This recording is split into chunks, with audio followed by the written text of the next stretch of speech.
নমস্কার বন্ধুরা, আজ আমি আপনাদের এমন একটি সত্য ঘটনা বলবো যা পুরো ভারতকে নাড়া দিয়েছিল। এই ঘটনাটি হলো 2012 সালের নির্ভয়া কাণ্ড। 16ই ডিসেম্বর 2012 সালে দিল্লিতে 23 বছর বয়সী এক তরুণী তার বন্ধুর সঙ্গে সিনেমা দেখে বাড়ি ফিরছিলেন। তারা একটি প্রাইভেট বাসে ওঠেন, কিন্তু সে বাসে তাদের উপর ভয়াবহ হামলা হয়। তরুণীর উপর নির্মম নির্বাচন চালানো হয় এবং পরে দুজনকেই রাস্তার পাশে ফেলে দেওয়া হয়। গুরুতর আহত অবস্থায় তাদের হাসপাতালে ভর্তি করা হয়।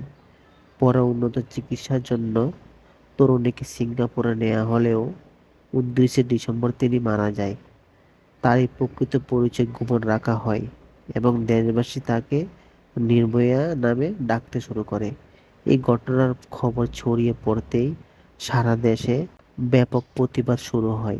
লাখো লাখো মানুষ নারীদের নিরাপত্তা এবং অপরাধীদের কঠোর শাস্তি দাবিতে রাস্তায় নেমে আসেন। দীর্ঘ বিচার শেষে মূল দোষীকে মৃত্যুদণ্ড দেওয়া হয় এবং নারীদের সুরক্ষার জন্য ভারতের কয়েকটি গুরুত্বপূর্ণ আইন আরও কঠোর করা হয়।